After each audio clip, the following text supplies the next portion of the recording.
जगत दीदी कहते थे, अब इनको जगत दीदी से चमकीली दीदी बोलने लगे। ये सब फेमस हो गई, तब से इनको और ज़्यादा घमंड आ गया है। Hello guys, welcome back to my YouTube channel. So कैसे हो आप लोग? आई होप सब अच्छे होंगे। सो गाइस, आज मैं बात करूंगी नेहा आशीष तिवारी के बारे में, क्योंकि उनकी ऑडियंस उनसे बहुत ज़्यादा गुस्सा है जब से उनकी सगाई हुई है। क्योंकि उन्होंने जो कुछ भी किया है अपनी सगाई में, जिस तरीके से दिखाया है, ऑडियंस भी जान चुकी है कि उनका रचा रचाया खेल है। सो इस वजह से उनकी ऑडियंस उनसे बहुत ज़्यादा नाराज़ है। और ऑडियंस को भी दिखने लगा है कि नेहा आशीष तिवारी है जो झूठ बोल रही हैं, अपनी ऑडियंस को स्क्रिप्ट बना बना के दिखा रही हैं। सब कुछ पहले से ही भाई भाभी के साथ प्लान कर लेती हैं, फिर बाद में उस तरीके से दिखाती हैं जैसे लगता है कि ऑडियंस को कुछ पता ही नहीं है, और उनको भी कुछ पता नहीं। उनके भाई भाभी आते हैं, उनको एकदम से सरप्राइज देते हैं। जैसे उनने अपने ब्लॉग में बताया था एक बार कि भाई भाभी ने एकदम, उनको कोई फंक्शन था तो एक भाई भाभी ने एकदम से उनको बताया कि मैं तुम्हारी शादी करूँगा। तो वो भी, उन्होंने भी ब्लॉग में ऐसे हाँ किया कि उन्होंने पहली बार हाँ किया हो। उनके भी मतलब ऑफ कैमरा के पीछे उनकी कोई बात ही ना हुई हो, तो वो ऐसे दिखाते हैं। इस वजह से ना सब जान चुके हैं कि इनका सब रचा रचाया खेल होता है, और इसी वजह से लोग इनसे बहुत ज़्यादा नाराज़ भी हैं। और सबसे बड़ी बात कि सुमित महल के बारे में, जब से इनकी सगाई हुई है सुमित महल के साथ, तो लोग बस यही जानना चाहते हैं कि अगर तुम सुमित महल को जानती नहीं थी, सुमित महल को जानती भी नहीं थी बिल्कुल, तो 2 साल पहले से उनसे कांटेक्ट कैसे था। लेकिन पता नहीं इनके अंदर क्या चल रहा है। लोगों से कहती है पूछो अपने सवाल, लेकिन जब जनता इनसे सवाल करती है तो ये सवाल का जवाब बिल्कुल नहीं देती। खास करके सुमित के बारे में लोग इनसे पूछने के लिए एक्साइटेड रहते हैं कि सुमित के बारे में बताइए, कुछ सुमित के बारे में बताइए। बोल देती हैं मैं प्रॉपर ब्लॉग लेके आऊँगी। जब से इनकी सगाई हुई है, नवदुर्गा से स्टार्ट, नवदुर्गे में इनकी सगाई हुई थी, अब दीपावली आने को है, लेकिन उन्होंने अभी तक सुमित महल के बारे में कुछ नहीं बताया। उनके मन में क्या चल रहा है बस यही जान सकती हैं, क्योंकि सब जान चुके हैं कि ये एक स्क्रिप्ट बनाती हैं, फिर अच्छे से ब्लॉग में दिखाती हैं। लोगों को लगता है कि ये प्रॉपर ब्लॉग एकदम अचानक से आता है, लेकिन ये बस पहले से प्लानिंग कर लेती हैं कि किसको क्या बोलना है। ब्लॉग में वो वही बोलेगा जो पहले ही बता चुकी होती। इनकी पूरी फैमिली की प्लानिंग रहती है। सब ऑडियंस इनसे इसी बात से दुखी है, क्योंकि अगर इनको कोई स्क्रिप्ट नहीं लिखनी होती तो ये लाइव बहुत बार आई हैं अपनी सगाई के बाद, लेकिन लोगों ने डायरेक्टली इनसे सवाल पूछा। इन्होंने खुद बोला कि मैं लाइव इसलिए आई हूँ क्योंकि कमेंट में, जब आप ब्लॉग में कमेंट करते हो तो वो मैं पढ़ भी पाती हूँ, नहीं भी लाइव कमेंट पढ़ूंगी तो आपके आंसर दूंगी। लेकिन इनने सारे कमेंट के जवाब नहीं दिए। जैसे कि इनको सुमित के बारे में इनसे पूछा गया, सुमित के बारे में इनने एक भी जवाब नहीं दिया। बस इन्होंने अपने बारे में बात की कि मेरी सगाई से लोग जल रहे हैं, कि मेरे फैमिली वालों से जल रहे हैं। ऐसी अपने टॉपिक पे बात करती रही। जो भी बात इनकी सुमित के बारे में आप पूछी गई कि सुमित कहाँ रहते हैं, कब मिली थी, कैसे शादी हो रही है आपकी, अरेंज मैरिज है लव मैरिज है, तो कोई भी आंसर देने को तैयार नहीं होती।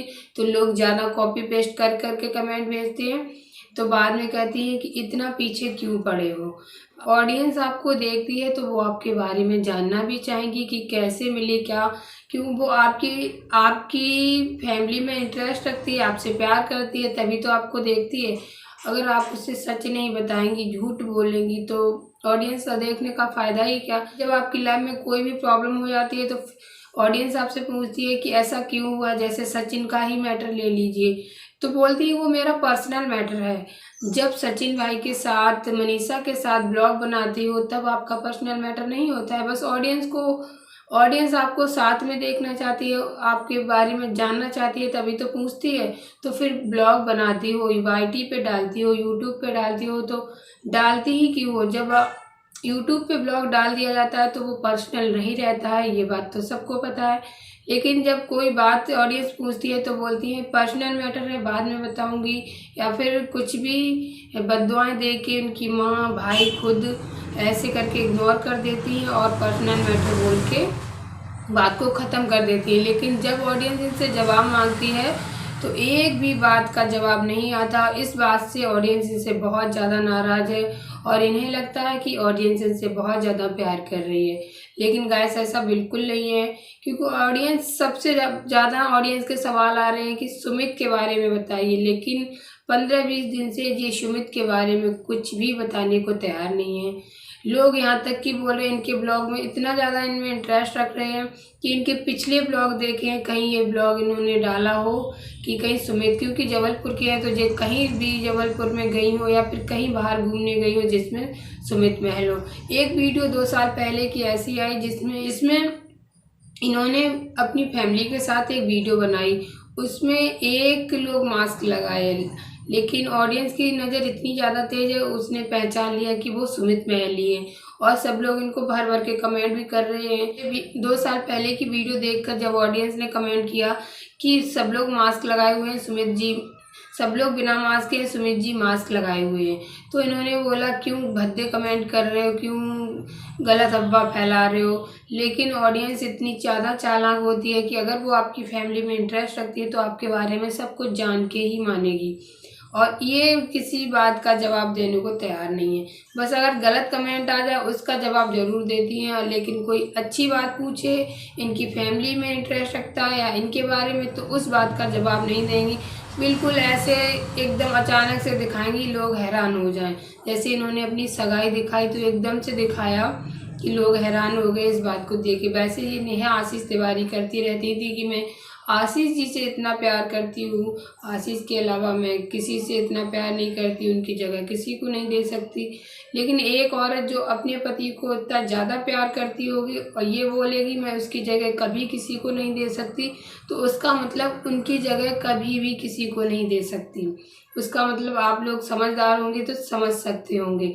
लेकिन इन्होंने इस बात को कहती भी हैं, लेकिन उनकी जगह किसी और को दे भी रही हैं। ये बात उनकी ऑडियंस अच्छे से समझती है और इसी वजह से और नाराज़ है, क्योंकि उन्होंने आशीष जी की नाम का एक फ़ायदा उठाया है, सिंपैथी ली है। मैं उन्हें बहुत प्यार करती हूँ, उन्हें न्याय दिलाना चाहती हूँ, लेकिन ऐसा कभी भी इन्होंने नहीं किया कि उनको न्याय दिलाने की कोशिश की गई हो। बस उनको हर समय उनका नाम लेके उनको अपने आप को नाम को आगे बढ़ाती रही हैं, खुद के व्यूज अपनी चैनल को ग्रो करती रही हैं उनके नाम को लेके, लेकिन इन्होंने उनके लिए आवाज़ नहीं उठाई। जब से ये फेमस हो गई हैं तब से उन्होंने उनके लिए कोई आवाज़ नहीं उठाई। पहले बोलती थी मेरे पति को कोरोना नहीं हुआ था, उनको किसी ने गलत किया उनके साथ, तो मैं उनका न्याय दिलाना चाहती हूँ, तो लोग मुझे सब्सक्राइब कीजिए, मुझे सपोर्ट कीजिए जिससे मैं उनको न्याय दिला सकूँ। लेकिन गाइस जब इनके फॉलो सब्सक्राइबर व्यूज खूब आने लगे तब इनका न्याय कहाँ चला गया, कहाँ न्याय दिलाया। तब तो इन्होंने एकदम प्रॉपर अपनी शादी की बात रख दी, अपने शादी को लेके बात करने लगी। तो ये न्याय होता है? ये तो उनके साथ गलत और हो रहा है आशीष के साथ। जब से सगाई हुई है तब से उनकी ऑडियंस अच्छे से जान गई है। बस वो यही चाहती थी कि अपनी लाइफ में आगे बढ़ जाएं।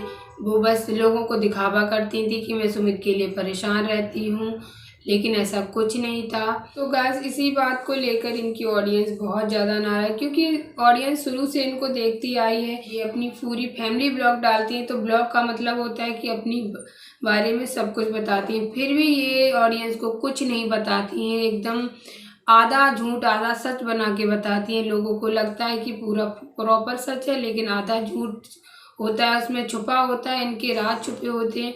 फिर एकदम से अचानक से ब्लॉग लेके आती हैं कि मेरी अब सगाई की बात हो रही है, मेरी शादी की बात हो रही है। इनके सारे झूठ अभी तक चलते रहे। जब से इनकी सगाई हुई है तब से लोगों का गुस्सा बहुत ज़्यादा भड़क गया है, क्योंकि इन्होंने अपने ब्लॉग में इस तरीके से लोगों को दिखाया, लोग बहुत ज़्यादा परेशान हो गए। और सबसे बड़ी बात ये कि ये सुमित महल को लेके कोई भी जवाब नहीं देती है, जिससे ऑडियंस को और ज़्यादा गुस्सा आ रहा है कि बता क्यों नहीं रही हैं, लव मैरिज कर रही हैं या अरेंज मैरिज कर रही हैं, तो अपनी ऑडियंस को सच क्यों नहीं बता रही हैं। वैसे ब्लॉग ये प्रॉपर लेके आती थी, अभी इसी वजह से ये ब्लॉग भी नहीं लेके आ रही हैं, बस लाइव में आ जाती हैं, ब्लॉग भी नहीं डाल रही हैं। लाइव बराबर चलाती हैं, फिर भी लोगों को बोलती हैं कि मैं कमेंट में आपके जवाब देने आई हूँ, लेकिन फिर भी जवाब नहीं देती हैं। ऑडियंस इन पे भड़क रही है और फिर ये जब गुस्सा हो जाती हैं तो लोगों को धमकी और देने लगती हैं, यहाँ तक कि रिएक्शन चैनल वाले इनसे जवाब मांगते हैं तो उनको स्ट्राइक देती रहती हैं। तो बहुत ज़्यादा इन पे भी प्रेशर पड़ रहा है क्योंकि ये किसी को जवाब नहीं दे रही। एक बार में बात क्लियर कर दें तो लोग भी इतना ज़्यादा परेशान नहीं हों, इनकी लाइफ में जो इंटरेस्ट रखते हैं वो भी इतने ज़्यादा परेशान नहीं हों, क्योंकि उन्हें इनका जवाब चाहिए होता है। एक ब्लॉग बना के ये तभी डाल देती हैं कि सुमित महल कहाँ मिले थे, कब मिले थे, तो इतनी ज़्यादा इन्हें गलत सलत नहीं बोला जाता। इनको तो यहाँ तक लोगों ने नाम दे दिया, जगत दीदी बोलते थे, जगत दीदी कहते थे, अब इनको जगत दीदी से चमकीली दीदी बोलने लगे हैं। क्यों बोलने लगे हैं वो तो इन्हें खुद पता होगा। तो इसी वजह से गाइस इनको जगत दीदी से नाम चमकीली दीदी मिल गया है, क्योंकि इन्होंने मास्क लगाए हुए वो लड़के को जो इनके ब्लॉग में प्रॉपर दिख रहा है, सब लोगों ने पहचान लिया है कि वो सुमित जी हैं। 2 साल पहले की वीडियो है, उसमें इसलिए नहीं बताया, उसमें उनको इसलिए मास्क लगा के रखा कि जब भी इनकी सगाई होगी तो प्रॉपर तरीके से एकदम से अचानक से दिखाएंगे। और जब इनसे सवाल का जवाब पूछा गया कि मास्क लगाए हुए वो सुमित ही हैं, तो बोल रही हैं वो सुमित जी नहीं है, कहाँ से आपको सुमित जी दिख रहे, क्यों भड़का के बता रहे हो, क्यों बढ़ा चढ़ा के बोल रहे हो। तो गाइस आपको क्या लगता है, नेहा आधा सच या आधा झूठ बोलती हैं या प्रॉपर सच बोलती हैं? क्योंकि आधे से ज़्यादा इनकी ऑडियंस इनके बारे में इनका सच जान चुकी है और इसी वजह से इनसे नाराज़ भी है। तो गाइस आपको क्या लगता है? एक बात तो मुझे भी इनकी बहुत ज़्यादा ख़राब लगती है कि ये ऑडियंस को एकदम सही जवाब नहीं देती है, इनडायरेक्टली घुमा फिरा के बहुत दिन को उनको असमंजस में रख के ऑडियंस भड़क जाए, तब तक एकदम से अचानक से ऐसा करती हैं कि इनसे ऑडियंस परेशानी हो जाए। अगर आप लाइव में चल रही हैं तो लाइव में कोई क्वेश्चन का आंसर मांग रहा है तो आप एकदम से उसको दे दीजिए। बात बताने में ही क्या, जानती तो आप उसके बारे में सब कुछ हो ही, लेकिन ये बताने को तैयार नहीं होती है। पता नहीं इनके मन में क्या चलता रहता है, क्योंकि अगर लाइव में एकदम से बात बताओगी तो सच निकल जाएगा। तो ये ब्लॉग में बता रही, ब्लॉग लेके आएंगी तो वो स्क्रिप्ट बना के ही लेके आती हैं, ऐसा मुझे भी लगता है। आपको क्या लगता है कमेंट करके ज़रूर बताना। आज का वीडियो बस यहीं पे एंड करेंगे, नेक्स्ट वीडियो फिर से लेके आएंगे, आप कमेंट करना। मिलेंगे नेक्स्ट वीडियो में, बाय बाय।